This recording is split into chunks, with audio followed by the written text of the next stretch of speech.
New ইয়র্কে সংবর্ধনা দেওয়া হয়েছে শিক্ষানুরাগী মোশাররফ হোসেন খান চৌধুরীকে। 18 অক্টোবর নিউ ইয়র্কের জ্যাকসন হাইটসে তাকে এই সংবর্ধনা দেওয়া হয়। ট্যাক্সি চালক মোশাররফ হোসেন খান চৌধুরী নিজ এলাকা কুমিল্লায় শিক্ষার আলো ছড়িয়ে দিতে 8টি শিক্ষা প্রতিষ্ঠান গড়ে তুলেছেন। এছাড়াও মাদ্রাসা ও হাসপাতাল প্রতিষ্ঠা করেছেন। প্রবাসী বাংলাদেশি ফোরাম NQS এর উদ্যোগে আয়োজিত অনুষ্ঠানে উপস্থিত অতিথিরা মোশাররফ হোসেন খান চৌধুরীর কর্মকাণ্ড অনুসরণ করে সমাজের উন্নয়নে সকলকে এগিয়ে আসার আহ্বান জানান।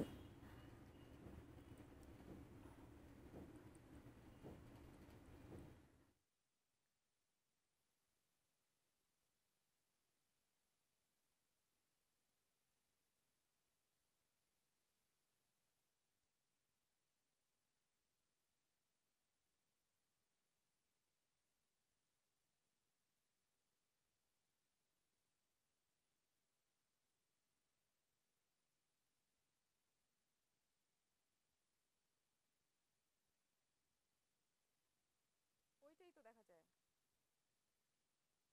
ওইটাই তো বললাম, ওটাই তো দিয়ে রাখছে, এখানে তো তাই দেখাচ্ছে। কি চেঞ্জ করছে?